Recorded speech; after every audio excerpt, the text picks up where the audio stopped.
Apex bank के MD के N कांडे जी से आज हम मिलने आए हैं और कुछ किसानों से हमेशा वो जुड़े रहे हैं।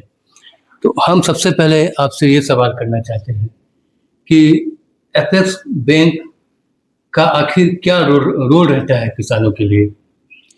छत्तीसगढ़ राज्य के जो लगभग 32 लाख किसान हमारे प्राथमिक सेवा सहकारी समितियों से जुड़े हुए हैं और किसानों को जो खेती के लिए ऋण सुविधा उपलब्ध कराने के लिए त्रिस्तरीय संरचना होती है, जिसमें नीचे लेवल पर जो है वो 2573 प्राथमिक कृषि सहकारी समितियां हैं, 6 जिला केंद्रीय सहकारी बैंक हैं और राज्य स्तर पर राज्य सहकारी बैंक है, अपेक्स बैंक होता है। अपेक्स बैंक वो नाबार्ड से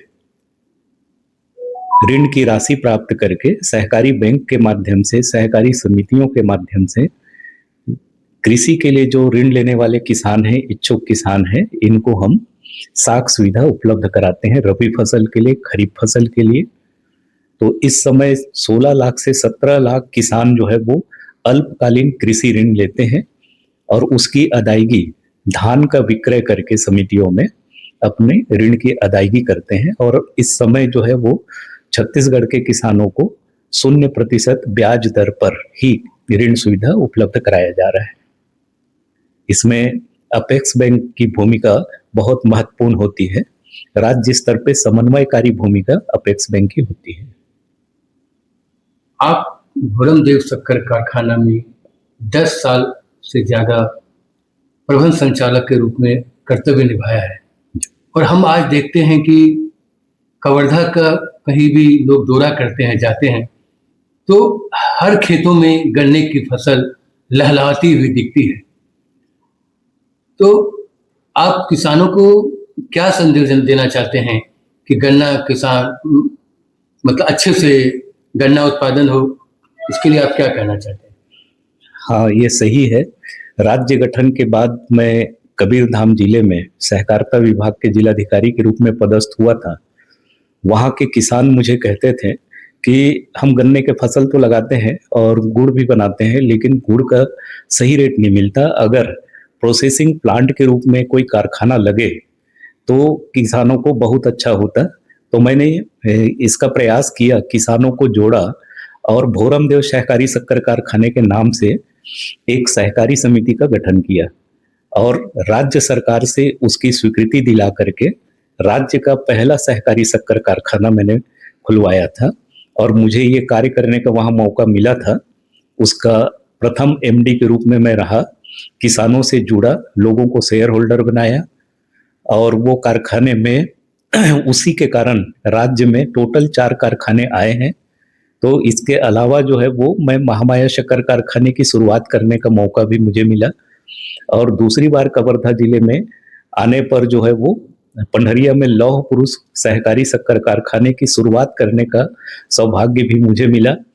वहाँ के गन्ना किसान बहुत ही अच्छे किसान हैं, जागरूक किसान हैं और उन्होंने गन्ने की खेती के बारे में बारीकी से समझा और मुझे भी सहयोग उन्होंने बहुत अच्छे से किया। और वो कारखाना जो है वो एक मिसाल है। एक तो कम समय में स्थापित हुआ है, 9.5 महीने में। वहाँ के कुछ किसान जो है एक बार गन्ना लगा के 8 या 9 बार गन्ने को काटते हैं।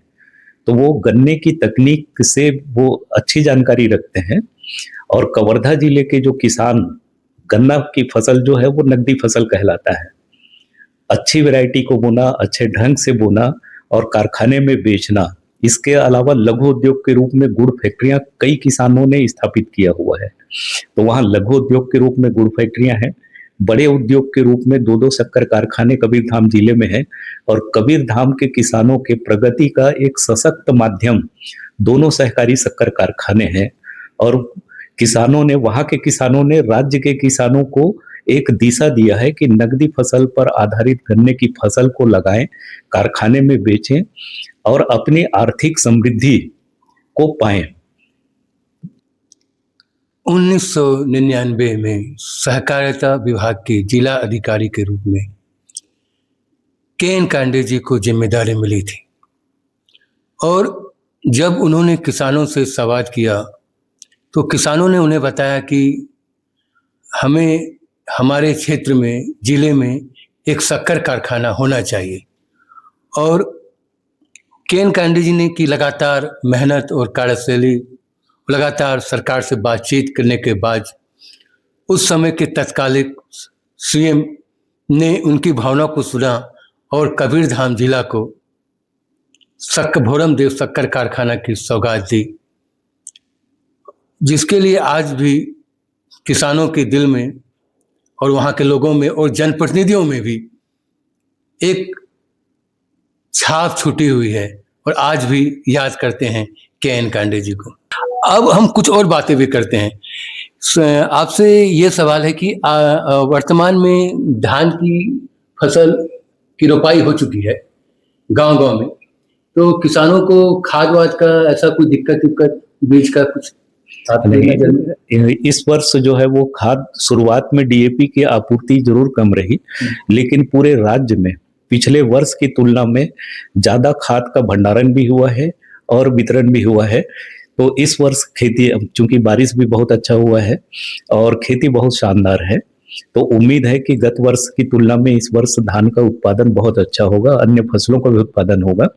खाद की कोई कमी नहीं हुई। वैकल्पिक खाद के रूप में भी समितियों के माध्यम से किसानों को आवश्यकता अनुरूप खाद उपलब्ध कराया गया है खाद, और नैनो यूरिया, नैनो डीएपी तक भी अब चलन में आया है और किसान इसको उपयोग करना शुरू कर दिए हैं। हम एक खास बात और एक चीज देख रहे हैं कि ये थोड़ा हट के सवाल है कि अभी ग्रामीण क्षेत्रों में जो आप पूरे छत्तीसगढ़ राज्य में मान के रखिए कि जो बच्चों और युवाओं में एक गुटखा खाने की आदत, बीड़ी पीने की आदत, नशा करने की आदत जो लगातार बढ़ रही है, और आप एक बहुत पढ़े लिखे और एजुकेटेड व्यक्ति हैं और अभी देख रहे हैं कि प्रधानमंत्री नरेंद्र मोदी जी का नशा मुक्त भारत अभियान योजना चल भी रही है, तो क्या आप इस पे कुछ कहना चाहेंगे, संदेश? हाँ, निश्चित रूप से इस समय बहुत चिंता का विषय है।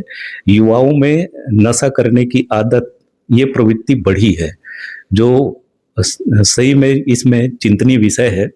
और पूरे समाज के हर वर्ग को चाहिए कि वो बच्चों में जो नशे की आदत बढ़ रही है इसको रोक लगाए। तो प्रधानमंत्री जी का जो ये पहल है बहुत ही शानदार है। पिछले हफ्ते हम लोगों ने बैंक में नशा मुक्ति अभियान के लिए एक ब्रह्मा कुमारी संस्थान के माध्यम से एक जागरूकता अभियान संबंधी कार्यक्रम भी किए थे, और उसमें जो है वो नशा मुक्ति के संबंध में